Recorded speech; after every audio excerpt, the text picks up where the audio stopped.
All right, so here's today's agenda. If you've been with us more than once, you'll know that this is the part where I read the legal disclaimer in order to appease our legal team.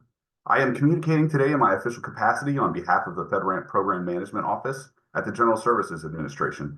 To ensure effective engagement and transparency with industry, I'll be sharing information based on what I know at the present time. This information I plan to share today is provided to enhance transparency between industry and the FedRAMP PMO, but it is possible that some information may change at a later date because no final decisions have been made at this time. However, I think it is important to have this dialogue so we can move forward in a transparent manner. But I wanted you to have context before I got into the substance of my presentation. My commitment to you is to continue this dialogue and share any new developments as soon as I can. Additionally, any reference in this conversation to any specific commercial product, process, or service, or the use of any trade, firm, or corporation name is for the information and convenience of the public and does not constitute endorsement, recommendation, or favoring by GSA. We have 3 topics today. An update from the discussion forum analysis, a brief overview of some of the standards that are out for public comment. I see a lot of familiar names from the working group last Thursday, so some of this may be a little bit duplicative. And lastly, some updates on the standards we've talked about that are in development that are a part of this working group.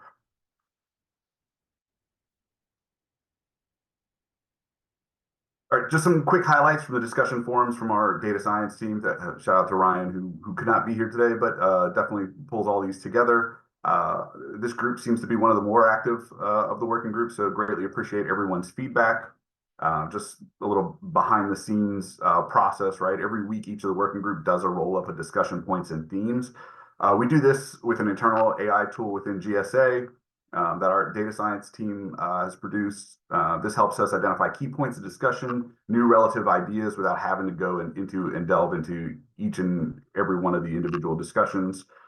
These themes and ideas help us prioritize some of the work efforts, but more importantly, it helps inform some of the standard developments that are in the pipeline. And I'll talk to that actually in the next few minutes. But first, I'd like to talk about the standards that have been released for public comment. We talked 2 weeks ago about a significant change request standard change. We even dedicated the discussion forum to identifying things folks would like to see in the SDR updates. As of last Thursday, we released the draft updated significant change notification process. Yes, you'll notice the verbiage change. The last time we published standards or processes for the significant change request, it was in 2018, right? In this new standard, what we've done is we've kind of eliminated the broad brushstroke approach to requesting permission at each and every change to moving more towards a tiered notification model, right? All changes really kind of fall into one of 3 types of changes, right? You've got first, which is your smallest adaptive change, which is just an adjustment to the components already existing within the platform, and that requires a 14-day notification period.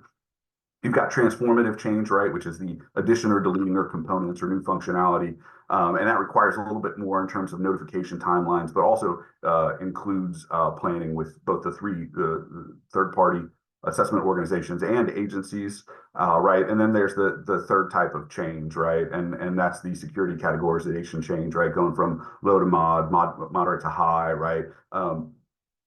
The SEN process depicted does not account for that, right? Like if you are going to go and update your security categorization from low to mod or mod to high, right? That does require going through kind of the reauthorization process. This standard does push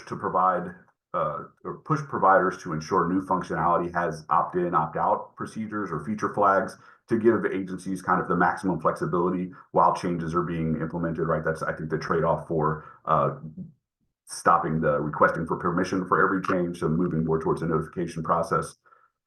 This standard is open for comments for the next 30 days. I think we're at 24 days now, 25 days, if my math is correct.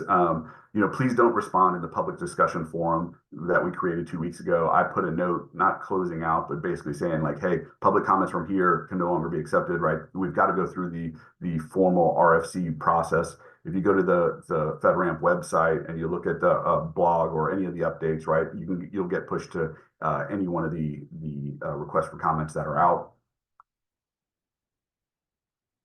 This was something that I thought, just wanted to throw up here that I thought was pretty cool.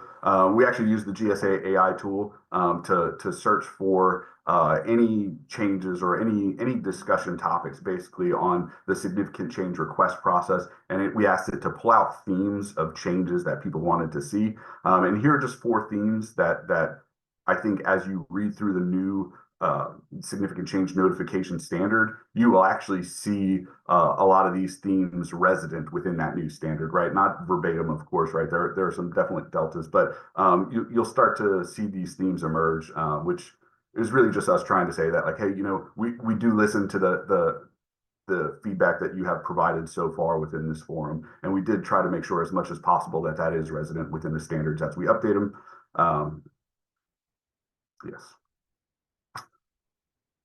So the second draft standard from our automating assessments community working group is the key security indicator pilot.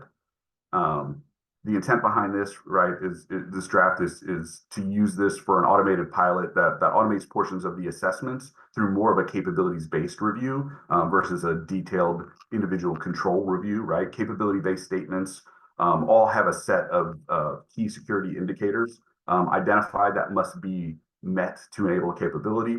All of these, key security indicators are tied to one-to-many controls when you look at kind of the 800-3 controls. The KSIs are intended to be a simplified approach at looking through automating assessments, right? And it really allows for flexibility in terms of the how things are implemented. The intent is to pilot this process over the next few months, initially with a FedRAMP low package. Upon completion, we'll update the KSIs and associated processes based on the output of that pilot, and later this year or early next year, push for a FedRAMP moderate pilot. If you are a cloud service provider or an agency who wants to volunteer, please go to the website and in the request for comments and identify that in your response. Lastly, the last standards published out for public comments is the minimum assessment scope standard. Right, this standard is intended to replace the current boundary guidance. If you were part of any of the FedRAMP working groups or forums the last year, you'll note that we've been working on updating boundary guidance.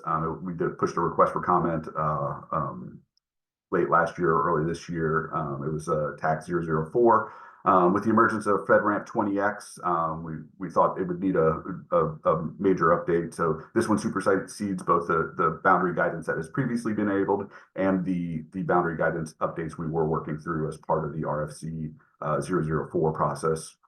This updated standard should eliminate a lot of the verbiage and kind of pre-cloud notions of static boundary and resources, while simplifying the process to identify what should be in scope of your assessment and what should be out of scope. Once again, for all of these RFCs, these documents are posted on our public website. There's multiple versions of them of the same standard, right, to include text, PDF, Markdown, so that you can provide input in a manner that works best for you.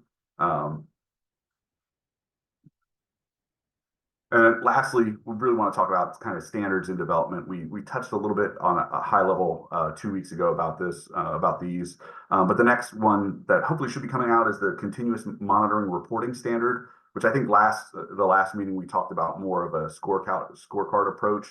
As we flushed out the scorecard and leveraged the feedback from the KSI discussion in the GitHub discussion forum, it became a mix of both kind of quantitative and qualitative information. So we got rid of the term scorecard, but the overall intent hasn't changed. Right? The goal is to develop an objective-driven assessment of continuing monitoring performance using multiple data points that can already be gleaned from your continuous monitoring requirements. Right? Secondarily, we're trying to get rid of the notion in the process of just tossing, half a dozen continuous monitoring files over the fence to agency partners, all in, specified formats, and all requiring some level of analysis in order to glean insights or information. This shouldn't change the requirements that you have for continuous monitoring activities, but it should lower the administrative burden for cloud service providers while also providing insights into the overall security posture and its hygiene for agency partners. The current draft is actually sitting with the FedRAMP Technical Advisory Group now, and hopefully should be released for public comment following this round of RFCs, so within the next 1 to 2 months. We are also in the process of developing a standard as a mechanism for CSPs to house their FedRAMP data in a secure, accessible manner, moving away from our previous centralized FedRAMP managed repository. This standard's still in its early phases of development. We will drop a discussion topic right after this meeting, need about 10 or 15 minutes to post it, but asking basically, for FedRAMP High package owners, what are some of the best practices and lessons learned from establishing their own repos? I don't know if you don't know this, the FedRAMP managed repository has historically only managed FedRAMP low and FedRAMP moderate package requirements. For FedRAMP High package owners, they've been required to manage their own repository. So soliciting some of the lessons learned and best practices there. For the FedRAMP moderate and low package owners, especially for those owners who leverage the FedRAMP managed repository now, really we'd love to hear about things like, what are the key elements in a standard that need to be covered to support transition, right? And what are the concerns or pitfalls that we may run into by transitioning from a FedRAMP managed repository to a CSP managed repository. Like I said, that one's a little bit further behind. We're still early in the stages, and which is why we'd love to get feedback now from this community working group. Expect to release the draft in probably June, July timeframe, kind of given our RFC cycle. And last, our next meeting will be held on 12 May at 1 p.m. If you're here, you should be getting the continuous cycle of invites every 2 weeks. If not, or if you've got these forwarded on, please register. Registering will ensure that if we do make changes in meeting schedules or meeting timelines or meeting links, that you are updated as part of the Zoom updates. If you are getting these via forward or via pulling them off someone else's calendar, right, you're not going to get any updates. So please register. It also gives us some insights into potential head counts, so we can plan accordingly. And lastly, if you are interested in bringing forward a topic to the working group, please post it in the discussion forums. Like I said, we go through the discussion forums weekly as a team and as part of our planning session for the next iteration. That being said, look forward to the discussion post here later today. And please, if you haven't, please go to our website and look at the request for comments. They're open for the next 30 days.